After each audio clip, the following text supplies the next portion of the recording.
मैं सबसे पहले गोकुल सिंह स्मारक महाविद्यालय परिवार के इस अथक प्रयास से संचालित किया जा रहे ऑनलाइन क्लासेस में अपने बीएड के सभी बच्चों को तहे दिल से ऑनलाइन क्लासेस में आपका स्वागत करता हूं। बच्चों, आप सभी देख रहे हैं कि कोरोना नामक ये महामारी पूरी दुनिया में अपना प्रकोप बढ़ाते हुई चली जा रही है और ये महामारी से पूरी दुनिया परेशान है और इसलिए आप सभी की ऑफलाइन क्लासेस की व्यवस्था को बंद करते हुए ऑनलाइन क्लासेस चलाया जा रहा है।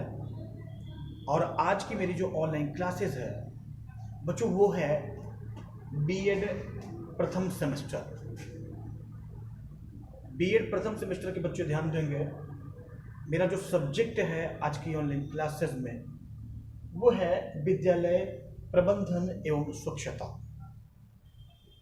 और इस सब्जेक्ट के अंतर्गत जो टॉपिक आज मैं आपको पढ़ाने जा रहा हूं वो टॉपिक है एक आदर्श शिक्षक के गुण। यानी बच्चों, मैं आपको एक बात बता दूं, qualities of an ideal teacher. एक आदर्श शिक्षक में निम्नलिखित गुण होते हैं और वो गुण है बच्चों, पहला है सामाजिकता। ध्यान से सुनिएगा आप सभी बच्चों, विद्यालय की गणना एक सामाजिक संस्था के रूप में होती है क्योंकि विद्यालय में समाज के सभी भाग्य निर्माता तैयार होते हैं। शिक्षक समाज का एक उपयोगी सदस्य तथा मार्गदर्शक है। शिक्षक को मिलनसार, गणतंत्रवादी, सहयोगी और उपकारी होना चाहिए।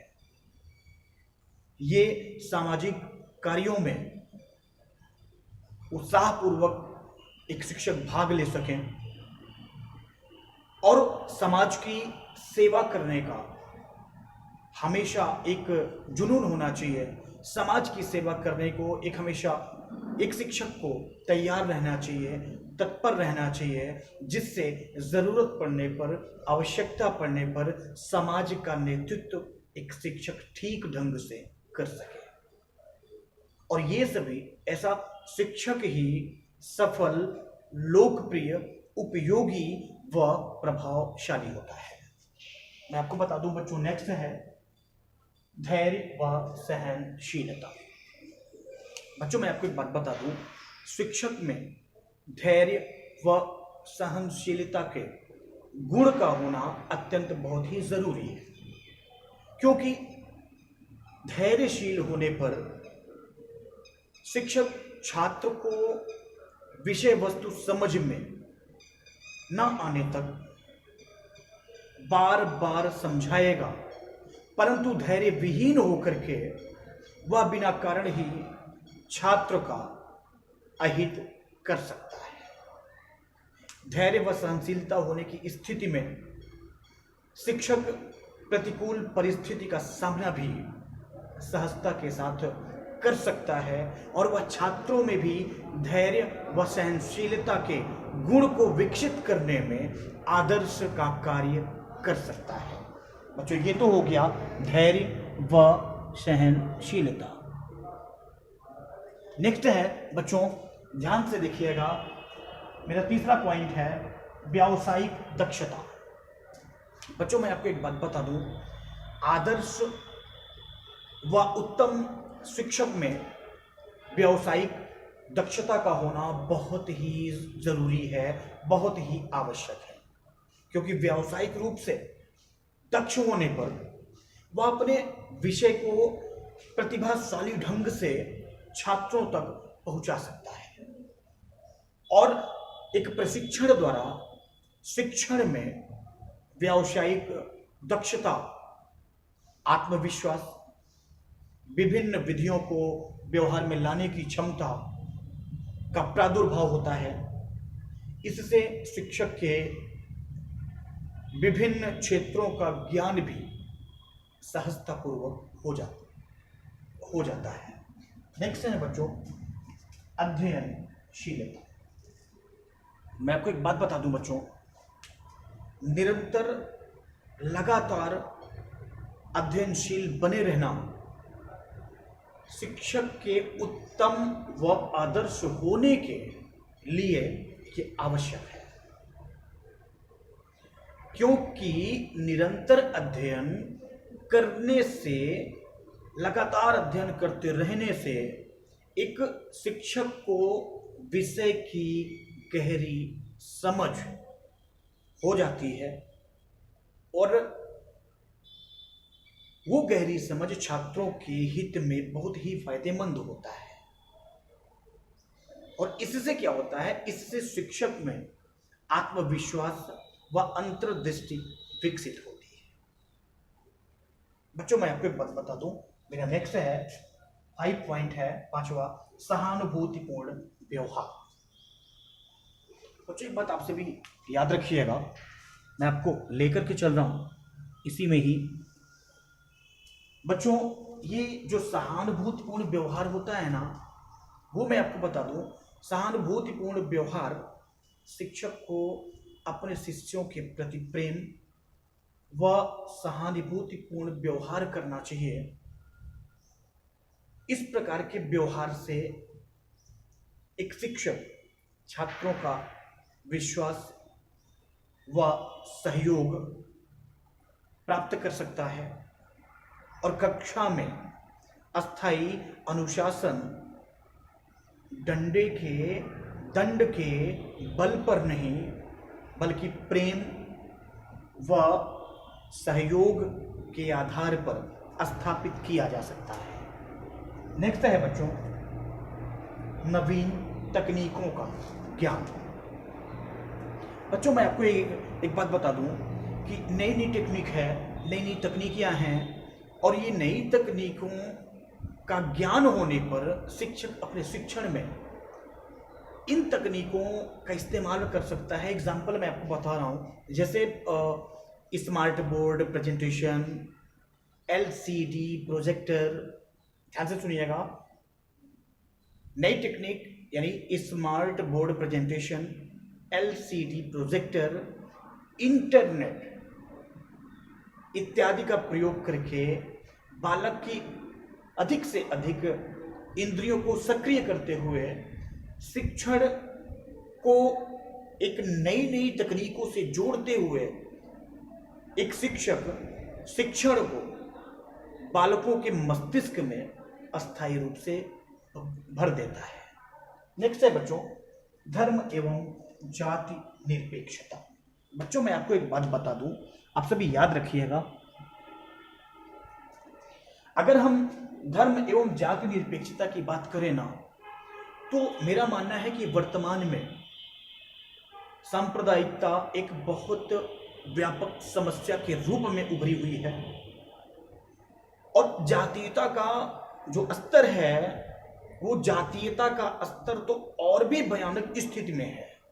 लोग जातिवाद पर मर मिटते हैं, हमारी ये जाति है, हमारी वो जाति है, हमारी ये एक है, हमारा वो कास्ट है, इससे कोई फर्क नहीं पड़ने वाला। बच्चों मैं आपको बता दूं, इंसान का सबसे पहला धर्म है इंसानियत, मानव की सेवा करना। जाति से आपको कोई मतलब नहीं होना चाहिए, जाति तो सब यही बने हुए हैं, लेकिन मैं आपको बता दूं कि ये जातीयता का जो स्तर है ना, वो और ही बहुत भयानक स्थिति में है। और बच्चों मैं आपको बता दूं, इसलिए एक शिक्षक को इन सब से ऊपर उठ करके अपने छात्रों में अवगुणों को, बुराइयों को, दुर्गुणों को पनपने नहीं देना चाहिए। उन्हें देशभक्ति व उसके अवयवों के लिए हानिकारक जो तत्व हैं, उन तत्वों से छात्रों को अवगत कराना है। नेक्स्ट है बच्चों, धर्म और जाति निरपेक्षता के बाद मैं लेकर के चल रहा हूं विनोद प्रियता। बच्चों मैं आपको बता दूं, ये जो विनोद प्रियता है ना, वो बच्चों ध्यान से सुनिएगा, विनोद प्रियता, विनोद मतलब होता है आनंद। याद रखिएगा बच्चों, विनोद प्रिय शिक्षक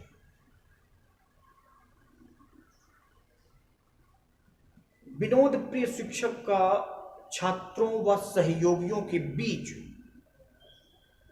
सदा अवगत होते रहने से जो एक टीचर सबसे आनंद पूर्वक आपको पढ़ाता है, जो एक टीचर अपनी वाणी से बच्चों को अपनी ओर अट्रैक्ट करता है और बच्चे भी एक अच्छे टीचर का सम्मान करते हैं, वो विनोद प्रियता छात्रों व सहयोगियों के बीच सदैव स्वागत का भाव रखती है, एक ऑनर, एक रिस्पेक्ट, एक सम्मान का भाव रखती है। और आनंद का स्वभाव होने पर, सबका प्रिय होने पर या विनोद स्वभाव होने पर एक शिक्षक अपने अध्ययन को सबसे रोचक व छात्रों को अपनी ओर अभिप्रेरित करने की क्षमता रखता है। नेक्स्ट है बच्चों आशावादी। बच्चों मैं आपको बता दूं, जो स्वयं आशावादी हो वह दूसरों में भी आशा का संचार करता है। अगर मेरे अंदर, बच्चों आप सभी ध्यान से सुनिएगा, अगर मेरे अंदर निगेटिव थिंकिंग नहीं है, मेरे अंदर एक पॉजिटिव थिंकिंग है, मैं आपको अगर लगातार पॉजिटिव थिंकिंग ही दे रहा हूं, तो आप हमेशा एक पॉजिटिव थिंकिंग लेकर के एक सकारात्मक ऊर्जा के साथ आगे बढ़ते चले जाएंगे। बच्चों आशावादी का मतलब ये होता है कि जो स्वयं आशावादी हो वह दूसरों से भी एक नई नई आशा का संचार करता है। अतः एक आशावादी शिक्षक रचनात्मक कार्यों को आरंभ कर सकता है, उसकी शुरुआत कर सकता है और वह बालक में भी आशावादी रचनात्मक दृष्टिकोण का विकास करता है। नेक्स्ट है बच्चों संतुलित व्यक्तित्व। बच्चों ध्यान से सुनिएगा आप सभी, आपको मैं लेकर के चल रहा हूं। मैं आपको एक बात बता दूं बच्चों, ये एक शिक्षक यदि अपने विषय का गहन जानकारी रखता है, यदि एक शिक्षक अपने विषय का गहरी जानकारी और उसको विषय की गहरी समझ है ना, तो वो शिक्षक यदि अपने विषय का बहुत बड़ा जानकार है, एक गहन जानकार है, परंतु व्यक्तित्व प्रभावकारी व संतुलित नहीं है ना, तो वो शिक्षक प्रभाव उत्पादक अपने अनुरूप शिक्षण कार्य नहीं कर सकता है। इसलिए नहीं कर सकता है कि जिससे इस हेतु शिक्षक को संतुलित व्यक्तित्व का स्वामी होना चाहिए। एक शिक्षक को अपने पर्सनालिटी पर, अपने द्वारा किए गए व्यक्तित्व पर, अपने द्वारा निखारे गए एक ऊर्जा पर बच्चों को अपनी ओर हमेशा एक लाभान्वित करना चाहिए। और अगर एक शिक्षक के अंदर एक संतुलित व्यक्तित्व है, आदर्श आचार विचार है, आचरण है, संस्कार हैं बच्चों के अंदर, वो एक शिक्षक ही अगर एक संतुलित व्यक्तित्वकारी नहीं होगा तो वो अच्छी शिक्षण की व्यवस्था अपने बच्चों को कभी नहीं दे सकता। बच्चों याद रखिएगा, इसलिए शिक्षक को संतुलित व्यक्तित्व का राजा होना जरूरी है। नेक्स्ट है बच्चों राष्ट्र निर्माता। ये 11वां पॉइंट है मेरा, 11th पॉइंट है राष्ट्र निर्माता।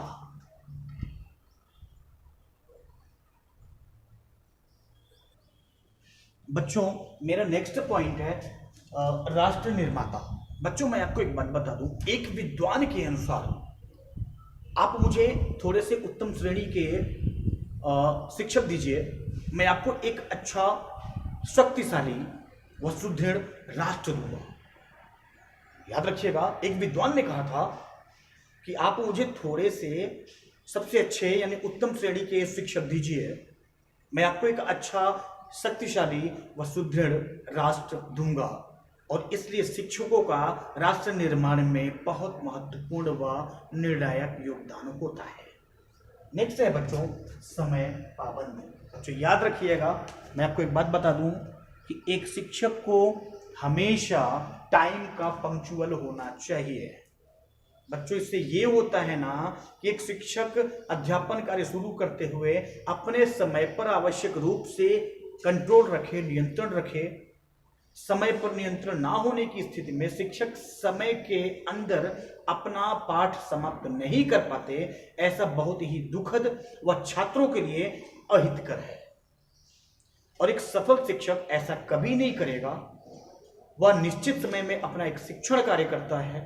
ऐसा सफल करने के लिए वह सबसे पहले एक पूर्व योजना बनाता है, प्लानिंग करता है, और बाद में फिर वो पाठ का सृजन करता है और अपने प्रयासों के द्वारा वह समय का पाबंद रखने में सफल होता है, जो एक शिक्षक के लिए नितांत आवश्यक है।